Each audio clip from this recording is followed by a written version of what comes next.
in this video, we're going to look at the fetal skull.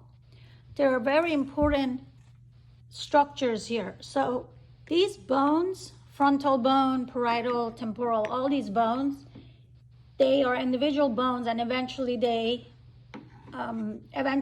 will join each other, right? And in the fetus, there are some soft spots. So this is one soft spot. It's in the front. It's between frontal and parietal bone. We call this anterior fontanel. This is anterior fontanel. And then we have a posterior fontanel. This one here is posterior fontanel. Guys, these are very important structures, and there are two things I want you to know about them. They are going to be like on NCLEX. They're on standardized exams all the time. Very important. Because these are soft spots, they can sometimes go a little bit inward, which cause depression, or they can have a bulging coming out. Okay, if it goes inward, that's a sign of depression. That's a sign of dehydration. If it goes inward, that's depression, and that's a sign of dehydration.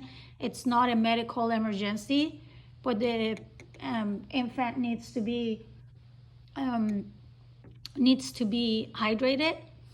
Now, if there is bulging, that's emergency. Bulging is a sign of increased pressure in the brain cavity, in the cranial cavity. So we call that increased intracranial pressure.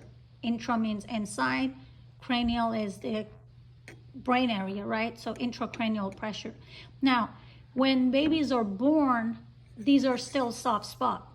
You do also need to know at what time they close. So the posterior fontanel is supposed to close between 6 and 9 months after birth. Anterior fontanel, books say different dates, but it goes between like 15 months up to 2 years. Okay, so the anterior fontanel closes between, closes up to 2 years, and then posterior fontanel closes up to 9 months.